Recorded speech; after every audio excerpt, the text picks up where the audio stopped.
नमस्कार मंडळी. मेमरी होईल 10 पट शार्प आणि क्षणातच शिकाल कोणतेही अशक्य गोष्ट. हे जरी तुम्हाला अशक्य वाटत असलं परंतु हे शक्य आहे. मेमरी तुमची 10 पट शार्प होईल आणि क्षणातच तुम्ही शिकाल कोणती अशक्य गोष्ट. आपण बघतो की या धावपळीच्या जीवनात स्मरणशक्ती आणि शिकण्याची क्षमता एक कमी होत जाते माणसाच्या जीवनामध्ये आणि ते एक आव्हान होऊन जातं आपल्यासाठी की स्मरणशक्ती आणि शिकण्याची क्षमता कशी टिकवून ठेवायची.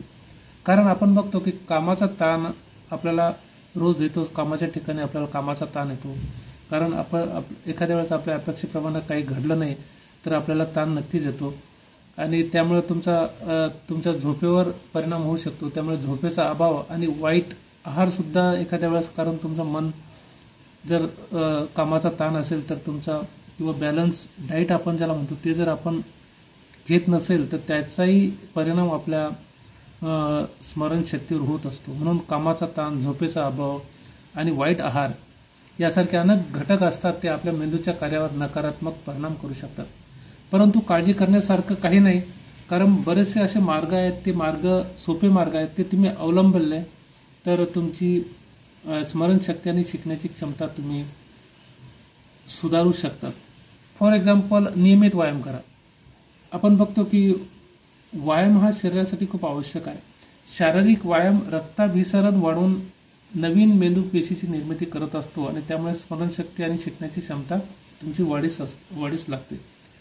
परंतु जर तुम्ही नियमित व्यायाम नाही केला तर तुमच्या मेंदूचे जे नवीन पेशी आहे ते निर्मिती होत नाहीत आणि त्यामुळे तुमचं रक्ताभिसरण थोडंसं त्यावर परिणाम होऊ शकतो आणि तुमची जी शारीरिक क्षमता आहे शिकण्याची ती सुद्धा कमी होऊ शकते. त्यामुळे व्यायाम करा आणि दररोज किमान 30 मिनिटे तरी व्यायाम करा.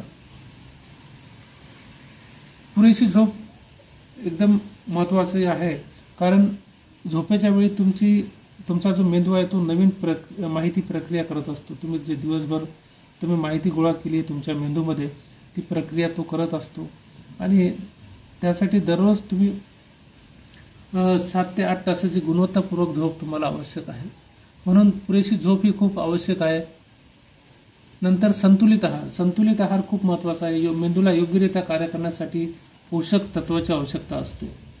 For example, omega 3 fatty acid, फळे खा, भाजीपाला खा, नंतर संपूर्ण धान्य असलेले आहार घ्या.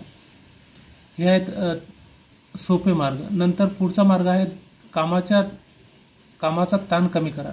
कामाचा ताण येणं स्वाभाविक आहे, कारण कामाच्या ठिकाणी ताण हा येतोच, परंतु त्या ताणाचं व्यवस्थापन कसं करावं, त्यामुळे थोडासा विश्रांती घ्या, ध्यानयोग करा. तुम्ही श्वासोश्वास घ्या. येणारा श्वास आणि जाणारा श्वास यावर नियंत्रण ठेवा.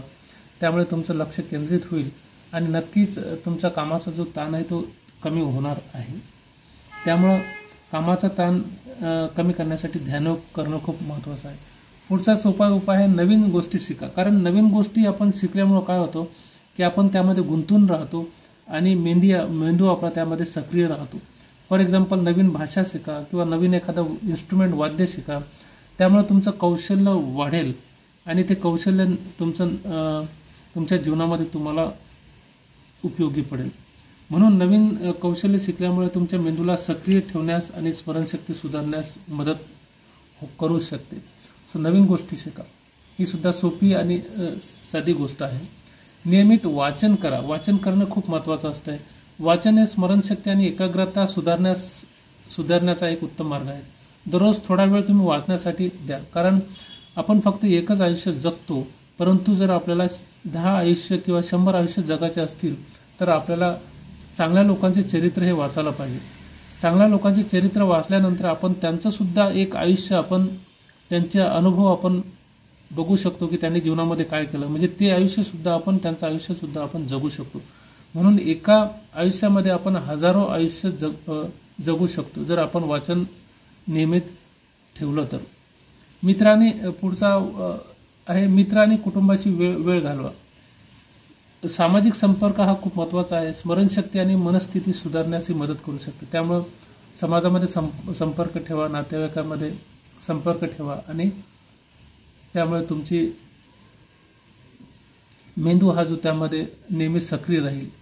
माइंड गेम्स आणि पझल सोडा. बरोबर, माइंड गेम्स आणि पझल हा तुमच्या मेंदूला काय करतो, आव्हान देतो. आणि आव्हान दिल्यानंतर काय होतं, मेंदू तुमचा नेहमी सक्रिय असतो. त्यामुळे तुमची स्मरणशक्ती आणि समस्या सोडवण्याचे कौशल्य आहे ते तुमचं सुधारण्यास मदत होऊ शकते. नंतर पुढचे आहे पुरेशी पाण्याची पातळी राखा. आपल्याला माहीत आहे की आपलं शरीर हे पाण्यापासूनच बनलेलं आहे. त्यामुळं आपल्या शरीरामध्ये जर पाणी नसेल तर विविध प्रॉब्लेम निर्माण होऊ शकतात. त्यामुळे पुरेशी पाण्याची पातळी राखा किंवा ठेवा. आणि स्टे हायड्रेट, त्यामुळे पाणी पिणं खूप आवश्यक आहे. आणि शेवटचा आहे सकारात्मक विचार. सकारात्मक विचार ठेवणं हा खूप महत्त्वाचा आहे. आपण बघतो की नकारात्मक जग आहे, सर्व गोष्टी आपल्याला नकारात्मक दिसू शकतात, परंतु आपल्या डोळ्याने आपण फक्त चांगलंच बघायचं. वाईट घडत असेल तर त्याच्याकडे बघायचं नाही, त्यामुळे चांगलंच बघायचं आणि विचारसुद्धा चांगलाच करायचा. ज्यांचे आचार विचार हे चांगले आहेत त्यांचं कार्यसुद्धा चांगलंच असतं आणि ते कार्य जो आपण करतो त्याचा परिणामसुद्धा चांगलाच असतो. म्हणून आचार विचार हे तुमचे चांगले असेल त्यामुळे तुमचा सकारात्मक विचारसुद्धा चांगला राहील आणि तुम्हाला हा सर्व आचार विचार तुमच्या जीवनामध्ये तुम्हाला एक उद्दिष्ट साध्य करण्यासाठी मदत करेल. धन्यवाद for watching this video. Thank you very much.